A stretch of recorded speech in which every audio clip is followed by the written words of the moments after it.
આજની આપણી વાતનો વિષય છે the secret of success, unity. આપણે દરેક વ્યક્તિ જીવનમાં સફળતા ઈચ્છીએ છીએ, એની માટે પ્રયત્નશીલ છીએ, કડક પુરુષાર્થ પણ કરીએ છીએ અને નાની મોટી સફળતા, ઈચ્છિત સફળતા પ્રાપ્ત પણ કરીએ છીએ. જીવનમાં ક્ષેત્રોમાં સફળતા ઈચ્છવી એ મનુષ્યનું કર્તવ્ય છે. કર્તવ્ય કરતા પણ આગળ મનુષ્યનું ગૌરવ છે. To expect success in life, in all walks of life, to try for it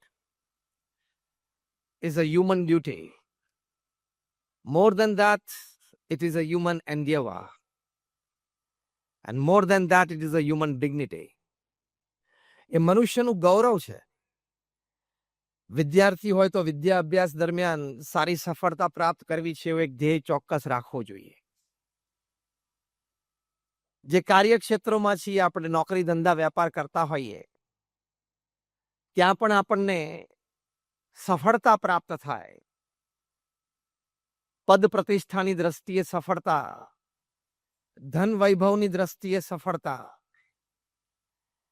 સામાજિક સંબંધો અને કીર્તિ સંબંધી સફળતા, આ તમામ આપણા કાર્યક્ષેત્રમાં પ્રાપ્ત થાય એ ઈચ્છવું જ જોઈએ, પ્રયત્ન કરવો જ જોઈએ. એ મનુષ્યનું ગૌરવ છે. એવી રીતે આપણે જ્યારે પરિવારમાં રહીએ છીએ ત્યારે પારિવારિક આનંદ, પારિવારિક સુખ, પારિવારિક શાંતિ પણ પ્રાપ્ત થાય એ પણ એક મોટી સફળતા છે. એને પણ ઈચ્છવી જોઈએ અને પ્રયત્નશીલ રહેવું જોઈએ. જ્યાં આપણા સામાજિક સંબંધો છે, social relations that we have in the society, એ પણ મધુર રહે, એમાં ક્યાંય કણવાશ ના આવે, એ ઈચ્છવું અને પ્રયત્ન કરવો એ પણ મનુષ્યનું ગૌરવ છે. તો અનેક પ્રકારની સફળતા છે. વ્યક્તિગત જીવનમાં સ્વાસ્થ્ય સારું રહે, વિચારો સકારાત્મક રહે, ભાવનાઓ છે આપણી શુદ્ધ રહે, એ સફળતા છે જીવનની. એની માટે પણ પ્રયત્ન કરવો જોઈએ, એ ઈચ્છવું જોઈએ. એટલે વ્યક્તિગત જીવનમાં સફળતા, પારિવારિક જીવનમાં સફળતા, વ્યવહારિક જીવનમાં સફળતા, વ્યવસાયિક જીવનમાં સફળતા, સામાજિક જીવનમાં સફળતા, કોઈ જાહેર જીવન જીવતું હોય તો એ જાહેર જીવનમાં સફળતા, એ આપણે દરેક ઈચ્છીએ છીએ, ઈચ્છવું જ જોઈએ, પ્રયત્ન કરીએ છીએ, કરવો જ જોઈએ અને પ્રાપ્ત કરવું જોઈએ. કારણ કે the end of our lives, we want to put our hand on our chest and tell ourselves, yes, I lived my life. આપણને જો આપણા જીવનથી સંતોષ ના હોય તો એ જીવન જીવવાનો કોઈ હેતુ નથી ને. એ જીવનના સંતોષ માટે અંતકાળે જીવનના દરેક ક્ષેત્રમાં સફળતા પ્રાપ્ત કરવાનો પ્રયત્ન કરવો જ જોઈએ. મહાપુરુષોનું જીવન પણ આપણને આ શીખવાડે છે. પણ એ સફળતા પાછળ ઘણા બધા પરિબળો હોય છે. પુરુષાર્થ એક પરિબળ છે, નીતિમત્તા એક પરિબળ છે, સુઆયોજન એક પરિબળ છે, સાત સંગાથ બળવો, સપોર્ટ સિસ્ટમ્સ એન્ડ પ્લેટફોર્મ્સ, એ પણ એક પરિબળ છે, ફેક્ટર છે. આવા અનેક પ્રકારના ફેક્ટર્સ આપણી સફળતામાં કામ કરતા હોય છે. પણ ખૂબ ઊંડા વિચાર પછી મહાપુરુષોને એક સદગુણ અત્યંત ગમ્યો હોય કે આ સફળતા માટે અતિ આવશ્યક છે, તો એ છે સંપ, એટલે કે યુનિટી. એટલે આપણી આજની આ વાત છે secret of success, that is unity. કારણ કે દુનિયાનો ઇતિહાસ તમે વાંચો, from the time mankind has started recording history, આજ સુધી તો ઇતિહાસ આપણને ગવા પૂરે છે, એટલે કે સાબિતી આપે છે કે with all the academics that we have, all the talents that we have, all the experiences that we have, all the back support systems that we have, all the platforms that we have, all the social connectivity that we have, but if you fail on unity, you as a group, you as a community, you as a family, will progress less. આપણે એમ નથી કહેતા કે સફળતા નહીં જ મળે, પણ ધારી સફળતા નહીં મળે. અધર way round, less on academics, less on experience, less on know-how, less on support systems, less on social connectivity, less on platforms. But if you are strong in unity, જે આપણા ગુરુહરિ મહંત સ્વામી મહારાજ કહે છે, સમ સુરત ભાવને એકતામાં જો સ્ટ્રોંગ હોય તો even a small force can create a magic. એટલે સફળતા માટે અનેક પરિબળોમાં સંપ એટલે કે યુનિટી એ બહુ જ મોટું પરિબળ છે. એ બીજા બધા પરિબળોને એમનેમ ખેંચી લાવે. કે યુનિટીમાં બધા સાથે હોય તો એકની ખોટ બીજો પૂરે, બીજાની કંઈક ખોટ હોય તો ત્રીજો પૂરે. એમ એકબીજાના પૂરક બની જાય છે ને, એટલે સફળતા માટે સૌથી મોટું કારણ બની જાય છે. Why unity is the biggest reason for success in life? Because unity એટલે કે સંપ હોય ને, ત્યાં એકબીજાના ખોટ, એકબીજાની ખોટ અને એકબીજાના દુર્ગુણો એ બધું એ સંપની ભાવના નીચે ઢંકાઈ જાય છે. એટલે બહુ જ મોટી તાકાત બને છે. એટલે આપણા વડીલોએ કહેવત શરૂ કરી, સંપ ત્યાં, જોસ્તી બોલો, સંપ ત્યાં જંપ, સંપ ત્યાં આનંદ, સંપ ત્યાં જંપ, સંપ ત્યાં સુખ, સંપ ત્યાં શાંતિ. એ વાત આપણે ફરી કોક વખત કરશું, પણ આજે સફળતાની વાત કરીએ કે સંપ હોય તો કેવી સફળતા મળે. સ્ટીફન કોવીએ ખૂબ સારું પુસ્તક લખ્યું છે, 7 Habits of Highly Effective People. ખૂબ પુરુષાર્થ કરીને, ખૂબ સંશોધન કરીને આ પુસ્તક લખાણું છે. One of the top most management books ever return upon this planet. ઘણી બધી ભાષાઓમાં એનું ભાષાંતર થયેલું છે. ઘણી બધી યુરોપ અને અમેરિકા અને બી સ્કૂલ્સમાં એના ક્રેશ કોર્સીસ ચાલે છે. 1 વીકનો કોર્સ હોય, 1 મહિનાનો કોર્સ હોય, 6 મહિનાનો કોર્સ હોય. ઘણી બધી ફોર્ચ્યુન 500 કંપનીઝે કમ્પલસરી કર્યું છે કે અમારા એક્ઝિક્યુટિવ્સ આનો ક્રેશ કોર્સ કરવો જ. એટલું આ વિશ્વ પ્રસિદ્ધ અને વિશ્વ માન્ય પુસ્તક છે. આ પુસ્તકમાં લેખક સ્ટીફન કોવી એમણે જે અતિ સફળ વ્યક્તિ હોય એની 7 આદતોની વાત કરી છે કે they had these 7 habits in common. હજારો સફળ વ્યક્તિઓને મળ્યા, એમાંથી એમણે આ સિદ્ધાંત તારવ્યા છે. એમાં 6ઠ્ઠી હેબિટ છે, એમને સિનર્જી લખી છે. બહુ જ સુંદર એનું વર્ણન એ પુસ્તકમાં એમણે કર્યું છે. એ આ સંપ અને યુનિટીની વાત છે. એમણે કહ્યું કે જેટલી અતિ સફળ વ્યક્તિઓને હું મળ્યો અથવા એના વિશે મેં વાંચ્યું, એમાં એક પાયાનો સદગુણ મને એ દેખાણો કે they practiced synergy in their life. Synergy એટલે શું? When 2 or more than 2 people they come together. 2 કે 2 થી વધારે લોકો જ્યારે સાથે આવે, સાથે મળીને કામ કરવાનું નક્કી કરે, કામ શરૂ કરે, મતભેદો તો થાય, ડિફરન્સ ઓફ ઓપિનિયન થાય, બધાને બુદ્ધિ છે, બધાને વિચારો છે, પણ છતાં સાથે રહેવાનું નક્કી કરે.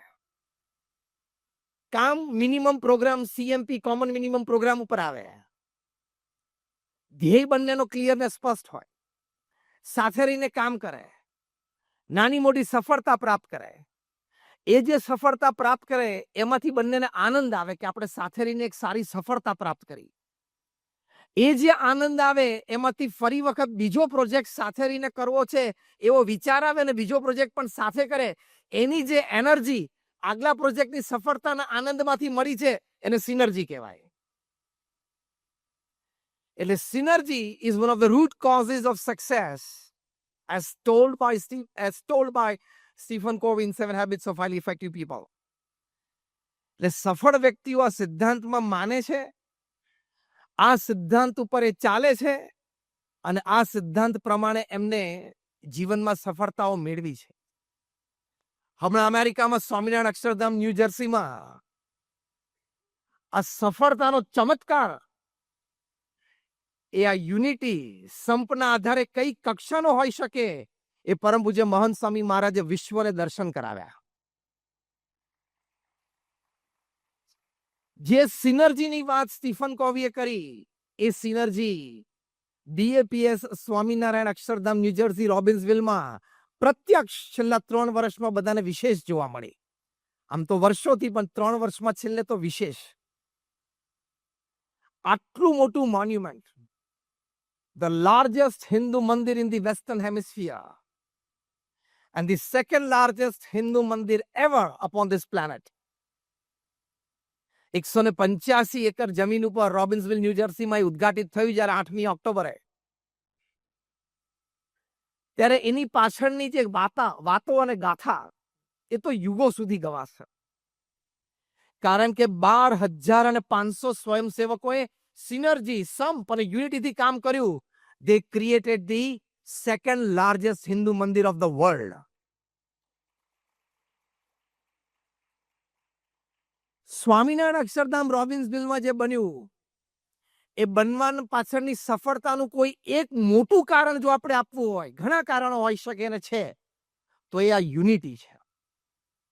12,500 કિશોર કિશોરી, યુવક યુવતી, બાળ બાલિકા, વડીલ હરિભક્તો, ભાઈઓ બહેનો એ બધા શ્રદ્ધાથી સેવામાં જોડાયા. આ બધા જે સેવામાં જોડાયા કોઈ સ્કિલ્ડ ફોર્સ નહોતો.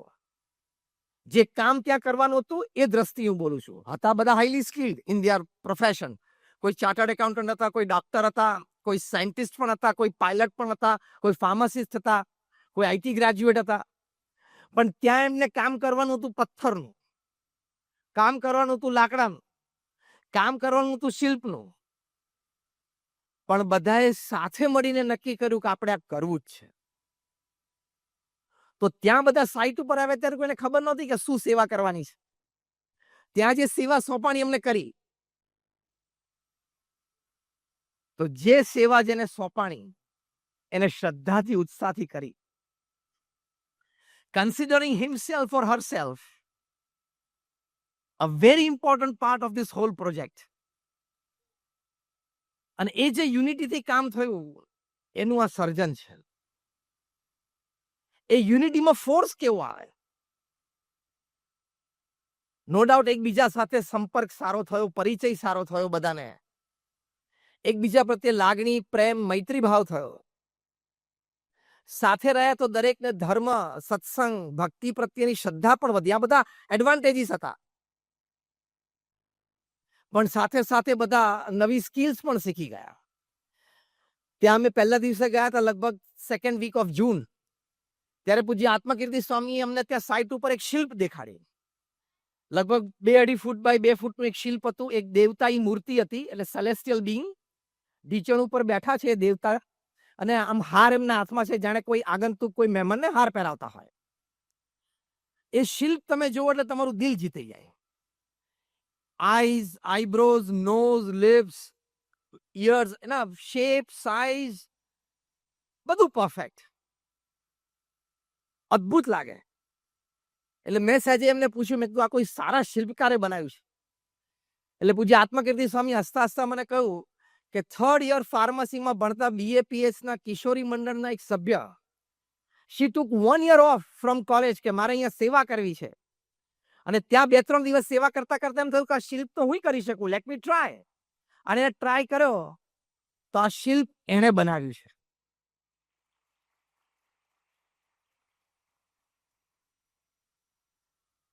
આવી તો અનેક ઘટનાઓ છે, પણ સફળતા એ સંપમાં રહેલી છે. જે 12,500 સ્વયંસેવકો ત્યાં સેવા કરીને જીવનમાં કોન્ફિડન્સ આવ્યો ને, સફળતા છે. આત્મવિશ્વાસ આવ્યો ને કે આઈ કેન ડુ. કાલે સવારે એના પ્રોફેશનમાં એને મોટો પ્રોજેક્ટ મળશે ને, તેમ થશે કે સ્વામિનારાયણ અક્ષરધામ રોબિન્સવિલમાં પથ્થર મેં ચડાવ્યા છે, આ પ્રોજેક્ટ તો ઇઝીલી કરી શકું. એ જે કોન્ફિડન્સ લેવલ બૂસ્ટ થયો છે ને, that is the secret of huge success in their lives in future. ખાલી મોન્યુમેન્ટ એ સફળતા નથી. Rise of spirit is success. Strength of confidence is success. કારણ કે એના આધારે બીજા પ્રોજેક્ટ સફળતાથી કરી શકશે. એટલે સફળતાનું રહસ્ય એ યુનિટીમાં રહેલું છે, એટલે કે સંપમાં રહેલું છે. તમે જો 1990 સુધી ટોપ ક્લાસ મેનેજમેન્ટ ગુરુઝને તમે વાંચો, Stephen Covey, Og Mandino, Ken Blanchard, Anthony Robbins, Robin Smith, Jim Collins, બધા જ એવું માનતા હતા કે person with high IQ can work, can produce, can succeed. કામ કરી શકે, પરિણામ પ્રાપ્ત કરી શકે. આઈક્યુ હાઈ હોવું જોઈએ, એકેડેમિક સારું હોવું જોઈએ. 1990 થી સિનારીઓ બદલાવા માંડ્યો. કારણ કે સિલિકોન વેલીમાં ખબર પડી બધાને કે people with high IQ are hired by people sometimes with less on IQ. આપણને ગર્વ થાય કે સિલિકોન વેલીમાં મારો ભાઈ કે મારો દીકરો કે મારા દીકરી ત્યાં જોબ કરે છે અને 250,000 યુએસડી કે 350,000 યુએસડી ની જોબ છે, પણ એને હાથમાં પૈસા કોણ આપે છે? એ પૈસા આપનાર વ્યક્તિ તો બીકોમ થયેલો જ છે, વ્હાઇટ અમેરિકન ઓનર. એટલે કોન્સેપ્ટ બદલાવા માંડ્યા. આખી વાત બહુ શાંતિથી સાંભળજો. Where unity works, what is the power of unity, how it can bring success. એટલે લોકોને ખબર પડી કે આઈક્યુ કરતા કંઈક આગળ છે, એટલે ખબર પડી કે EQ, emotional quotient. Emotional quotient એટલે શું? It's all about empathy. તમને તમારી ભાવનાઓની પણ ખબર પડે. You understand your feelings and emotions. You understand the feelings and emotions of the people around you.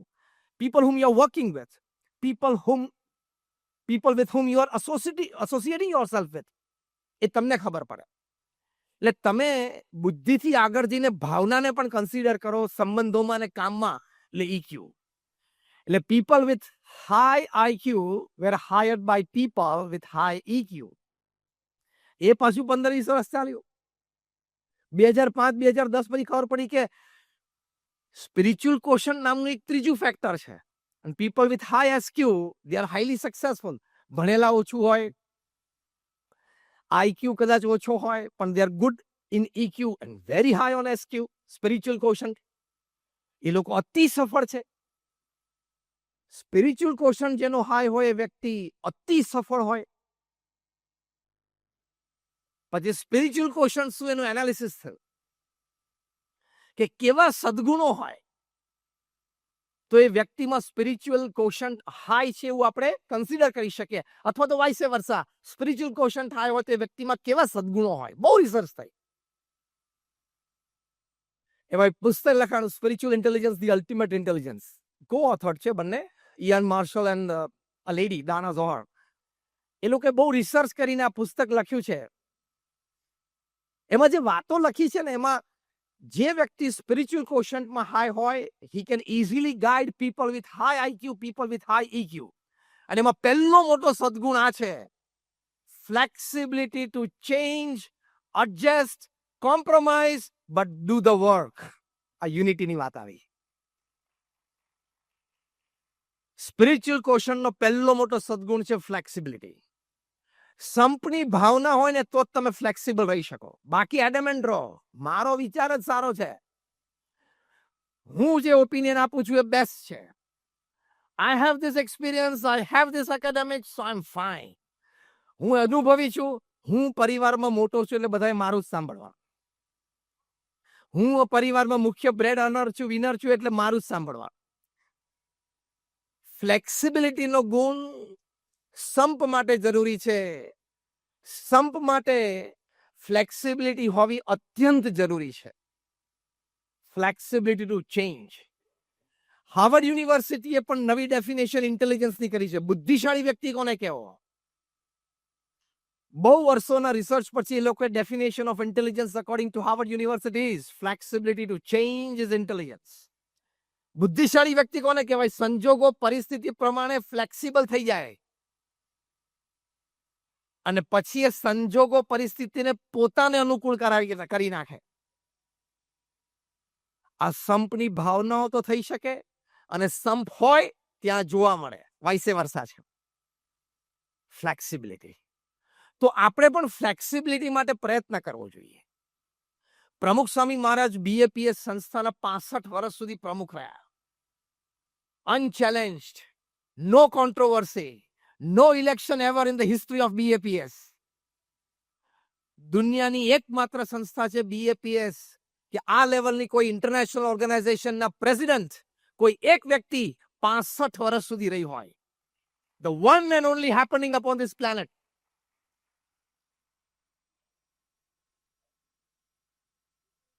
એનું કારણ શું હતું? ઘણા કારણોમાં એક મોભી કારણ હતું, એમના હૃદયમાં સંપની ભાવના હતી અને સંપની ભાવનાની પાછળ જે ટેકારૂપ સદગુણો હતા એમાંથી એક મોટો સદગુણ હતો ફ્લેક્સિબિલિટી ટુ ચેન્જ. કોઈ દિવસ એમણે પોતાનો અભિપ્રાય કે પોતાનો નિર્ણય પકડી રાખ્યો નથી. એકવાર પ્રમુખ સ્વામી મહારાજે એક વડીલ સંતને પત્ર લખ્યો કે તમે આ મંદિરમાં વર્ષોથી સેવા કરો છો, હવે તમારે આ મંદિરમાં સેવા કરવા માટે જવાનું છે. પછી અમારા ગુરુજી સંતો પૂજ્ય જ્ઞાનેશ્વર સ્વામી, પૂજ્ય નારાયણ મુનિ સ્વામી બંને સંતો પ્રમુખ સ્વામી મહારાજ પાસે આવ્યા અને સંતોના સેવા વિભાગ નક્કી થતા હતા. એમાં જે વડીલ સંત હતા એમના વિશે પણ એમને બંને ગુરુજી સંતોએ પ્રમુખ સ્વામી મહારાજને વાત કરી. પ્રમુખ સ્વામી મહારાજને અભિપ્રાય વિચાર યોગ્ય લાગ્યો. એમણે જે લેટર લખેલો લેટર એમણે જાતે ફાડી નાખ્યો. ત્યારે બંને વડીલ સંતોએ કીધું કે સ્વામી આ શું કર્યું તમે? પ્રમુખ સ્વામી મહારાજે કહ્યું કે મારા મનમાં એક વિચાર હતો પણ તમે આ વાત કરીને મને વધારે યોગ્ય લાગી છે. એટલે બંને જણાએ હાથ જોડી કીધું ના સ્વામી આપને જે યોગ્ય લાગ્યું બરાબર જ છે. સ્વામી કે ના તમારો વિચાર મને વધારે યોગ્ય લાગ્યો છે. Where in the world you will find an executive chairman of a company? I'm not talking of a CEO. I'm not talking of an MD. I'm not talking of a board member. I'm not talking of a non-executive chairman. I'm talking of the executive chairman of the company. જે સર્વે સર્વા હોય એ down the line કોઈનો અભિપ્રાય ગમ્યો હોય તો openly confess કરે, openly express થાય અને ઓપનલી એ અભિપ્રાયને સ્વીકારે અને અભિપ્રાય પ્રમાણે ચાલે. That level of flexibility connects. That level of flexibility creates unity.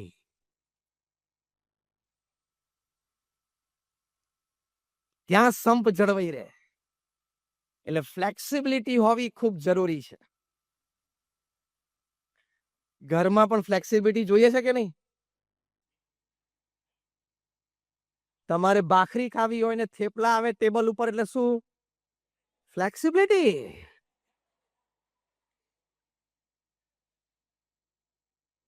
તમે રાત્રે જોબ પરથી સાંજે ઘરે આવો અને નવા પડદા લાગી ગયા હોય, કર્ટેન્સ બદલાઈ ગયા હોય, નવા કર્ટેન્સ લાગી ગયા હોય અને તમને અભિપ્રાય પૂછવામાં આવે કેવું, એટલે તમારે શું કહેવાનું?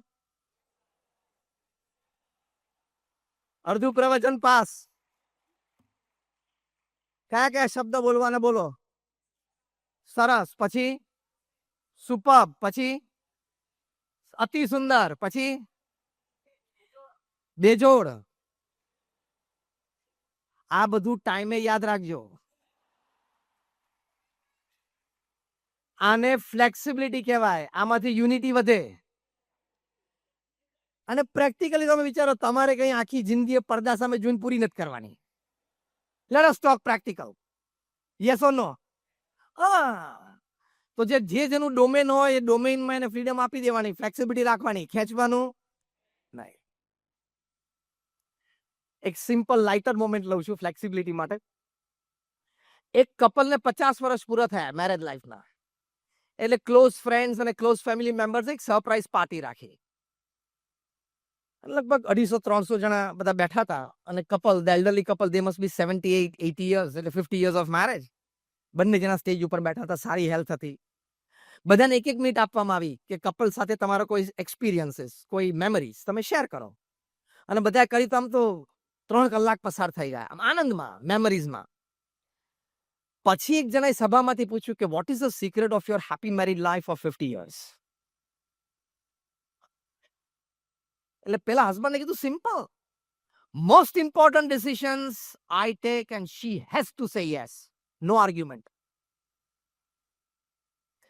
એન્ડ લેસ ઇમ્પોર્ટન્ટ ડિસિઝન્સ હોય એ મારા વાઈફને કહું તું લઈ લેજે, ચલો હું માથાકૂટ નહીં કરું.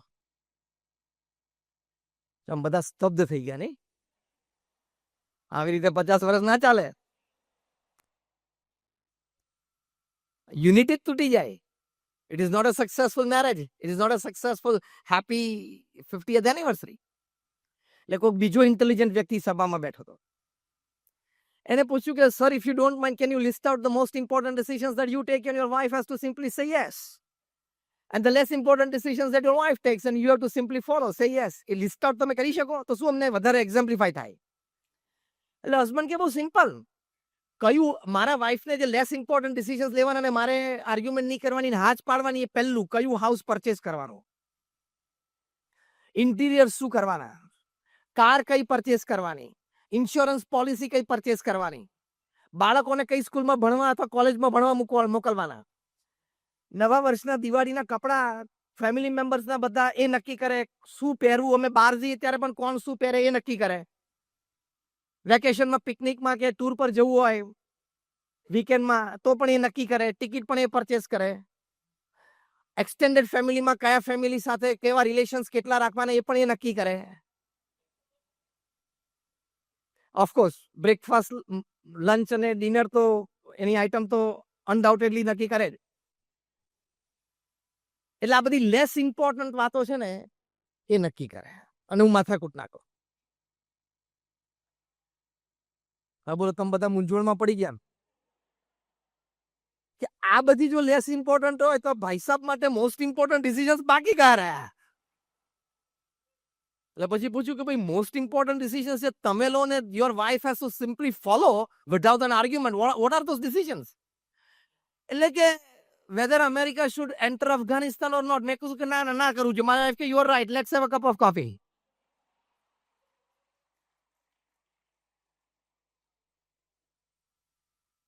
એટલે જે ડિસિશન્સ અમારા ઘરના 4 વોલને ઇફેક્ટ કરતા હોય એ વાઇફ લે અને જે ડિસિશન્સની ગ્લોબલ ઇફેક્ટ હોય ને એ હું લઉં છું.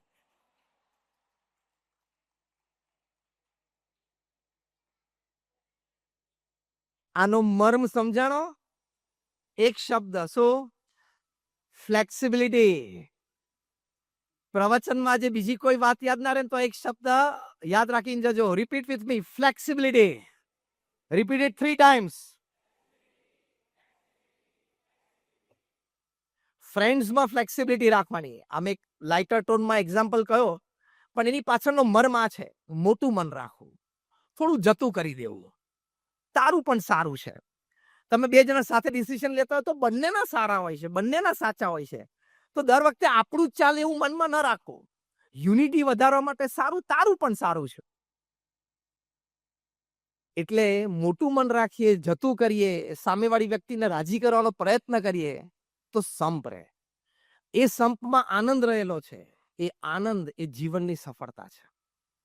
એ આનંદ કામમાં પણ ઉપયોગી આવે તો કામમાં પણ સફળતા મળે. એટલે ફ્લેક્સિબિલિટી. બીજો એક મોટો સદગુણ છે સેલ્ફ અવેરનેસ. યુનિટી માટે આ સદગુણ બહુ જ જરૂરી છે, તો તમને સફળતા લઈ જાય. This is a secret of success. Self awareness. તમારી સેલ્ફ અવેરનેસ ના હોય, સ્વજાગૃતિ ના હોય ને તો કોક એવો શબ્દ બોલી જાય, 30 વર્ષની મિત્રતા તૂટી જાય, યુનિટી તૂટી જાય. કંઈક એવી બોડી લેંગ્વેજ એક્સપ્રેસ થઈ જાય અને મિસરેડ થઈ પણ જાય અને યુનિટી તૂટી જાય, સંબંધો તૂટી જાય. એટલે યુનિટી મેન્ટેન કરવા માટે તમારે આ સેલ્ફ અવેરનેસ બહુ જ જરૂરી છે. સેલ્ફ અવેરનેસ હોય તો એ વ્યક્તિની પ્રગતિ, સક્સેસ ચાલુ રહે. Because he never max a private or a public mistake in life. પ્રમુખ સ્વામી મહારાજ ધામમાં પધાર્યા પછી એમની શ્રદ્ધાંજલિ સભામાં ગાંધીનગરમાં મહાત્મા મંદિરમાં ખૂબ બધા પ્રતિષ્ઠિત મહાનુભાવો પધારેલા. એમાં એક ગુજરાત રાજ્યના ખૂબ એક આગેવાન વ્યક્તિ છેલ્લા 40 વર્ષથી જાહેર જીવનમાં છે. એમણે મંચ ઉપરથી પ્રવચનમાં એક સુંદર પોતાનું એક ઓબ્ઝર્વેશન વ્યક્ત કરેલું કે હું પ્રમુખ સ્વામી મહારાજને 40 વર્ષથી ઓળખું છું અને એમાં છેલ્લા 25 વર્ષથી તો એમના નાના મોટા દરેક મોટા મહોત્સવમાં હું હાજર રહ્યો છું. પ્રમુખ સ્વામી મહારાજે રાજ્ય કક્ષાના કે રાષ્ટ્રીય કક્ષાના કે વૈશ્વિક કક્ષાના કોઈ નાના મોટા પ્રશ્ન હોય એમાં પોતાનો અભિપ્રાય અને સુઝાવ પણ આપ્યા છે. પણ મારો 40 વર્ષનો અનુભવ, આ વ્યક્તિ બોલે છે કે મારો 40 વર્ષનો અનુભવ એ કે છે કે એક પણ વખત પ્રમુખ સ્વામી મહારાજ જે 80 વર્ષનું જાહેર જીવન જીવ્યા, 80 years, 8 decades of public life, અને બધા જ નાના મોટા social issues, national issues, international ઇશ્યુઝમાં જાહેરમાં પણ ઘણી વખત અભિપ્રાય આપ્યો છે એમણે. પણ એક પણ વખત પ્રમુખ સ્વામી મહારાજના મુખે એક પણ એવો સ્લીપ ઓફ ટંગ, એક પણ શબ્દ નથી નીકળ્યો જેને લઈને કોન્ટ્રોવર્સી ઊભી થઈ હોય. આટલી સ્વજાગૃતિ જેના વ્યક્તિના જીવનમાં હોય એ વ્યક્તિને સફળતા મળે જ, કારણ કે there are no forces to pull him down and back. એમને ઓબ્ઝર્વ કરેલું. તો આપણે પણ યુનિટી, મિત્રભાવ, એટલે કે મિત્ર સાથે યુનિટી, ફેમિલીમાં પારિવારિક એકતા એટલે ફેમિલી યુનિટી, જ્યાં આપણે કામ કરીએ છીએ ત્યાં વર્કિંગ કલીગ્સ સાથે આપણી જે યુનિટી એ મેન્ટેન કરવા માટે તમારે સેલ્ફ અવેર તો અત્યંત રહેવું પડે. બોલવામાં, ચાલવામાં, જોવામાં, એક્સપ્રેસ થવામાં, બોડી લેંગ્વેજમાં અત્યંત સ્વજાગૃતિ. that you don't offend, you don't make a mistake. તો એ નો લાભ શું? તો હું ડેપ્થ ઉપરથી બોલું છું, સાંભળજો. એનો લાભ શું? તમારી પર્સનાલિટી અને તમારું કેરેક્ટર વધારે એક્સેપ્ટેબલ બનશે. અને when your personality and character becomes more acceptable, the ladder of success is right in front of you. બીજા બધા રિસોર્સિસ તો એમને ખેંચીને પાછળ આવે. પ્રમુખ સ્વામી મહારાજની પર્સનાલિટી અને કેરેક્ટર આખા સમાજે સ્વીકાર્યું. એટલે resources, all kinds of resources, material resources, man resources, money resources, બધા રિસોર્સિસ ઉપલબ્ધ થઈ શક્યા. એટલે એક સેલ્ફ અવેરનેસ બહુ જ મોટી વાત છે. અને ત્રીજો મોટો સદગુણ એ લખે છે, an ability to face and use the suffering of lives. લાઈફમાં સફરિંગ આવે, નિયર એન્ડ ડિયર વન્સમાંથી પણ આવે, પણ એ સંબંધ કાપતા પહેલા યુનિટીનો વિચાર કરવો. રેસિપ્રોકેટ થતા પહેલા યુનિટીનો વિચાર કરવો.